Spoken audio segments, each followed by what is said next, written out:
Ma'am, हम लोगों के चैनल में स्वागत है। आज जूनियर हाई स्कूल प्रबंध समिति की स्थापना दिवस पे क्या कहना चाहेंगे?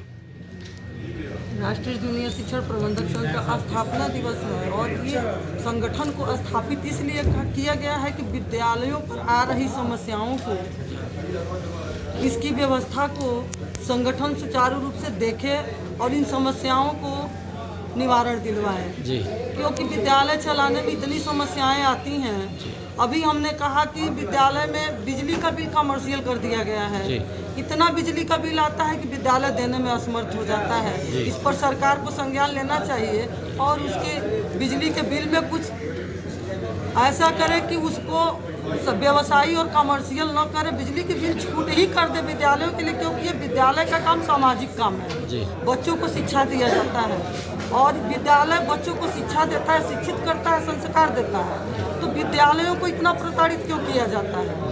विद्यालयों की जो समस्या है उसको लेकर अगर हम लोग कहीं जाते हैं। दूसरी चुनौतियां क्या हैं विद्यालय के सामने? सरकार ने बहुत सारे प्राइमरी स्कूलों पर ताला लगवाया है, अब विद्यालयों के सामने विद्यालयों में जो मान्यता है विद्यालय की, वो अस्थायी मान्यता 1 साल की मिल रही है। 1 साल की मान्यता मिलने के बाद पुनः 1 साल के बाद उसको अस्थायी कराने का प्रेशर बन रहा है सरकार की तरफ से, अधिकारी की तरफ से। अगर हम लोग नहीं उसको अस्थायी करा पा रहे हैं तो अब उस पर कंप्लेन हो रहा है। विद्यालय बंद कराने के लिए हम लोगों को नोटिस मिल रहा है कि विद्यालय बंद करवा दिया जाएगा तो मान्यता को अस्थायी कराएंगे, और अस्थायी कराने के लिए पुनः फिर आवेदन करने के लिए जो कागज 1 साल के लिए बन रहा है, फिर उसको दोबारा हम लोगों को बनवाना पड़ रहा है। जी मैम, ग्रामीण अंचल में जो विद्यालय चल रहे हैं उन विद्यालयों की माली स्थिति बहुत ही दयनीय है और आप संगठन की अध्यक्ष हैं, तो उस विषय में क्या कहेंगे?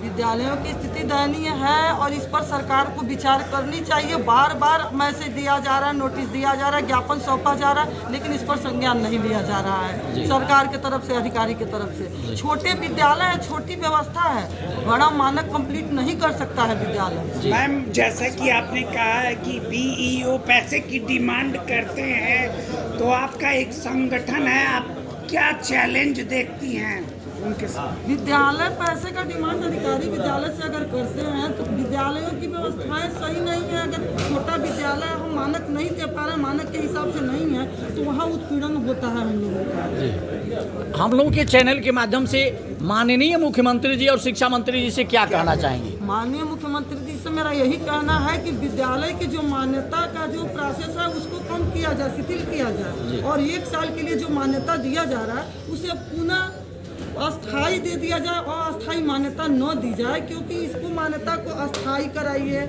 और अस्थाई लेने पर फिर अस्थाई कराइए तो उतना ही प्रोसेस से गुजरना पड़ता है हम विद्यालय वालों को। तो इसे पुनः एक ही बार मान्यता को देकर उसको अस्थाई कर दी जाए। निश्चित तौर पे हमारे प्रदेश की जनता इस खबर को देखेगी। मैम, निश्चित तौर पे जिस विद्यालय के प्रबंधक समिति के लिए लड़ रही हैं, शिक्षकों के लिए लड़ रही हैं, तो आपका एक छोटा सा परिचय हो जाना चाहिए। मैम, मैं संगीता सिंह, अध्यक्ष राष्ट्रीय जूनियर शिक्षण प्रबंधक संघ देवरिया। बहुत बहुत धन्यवाद।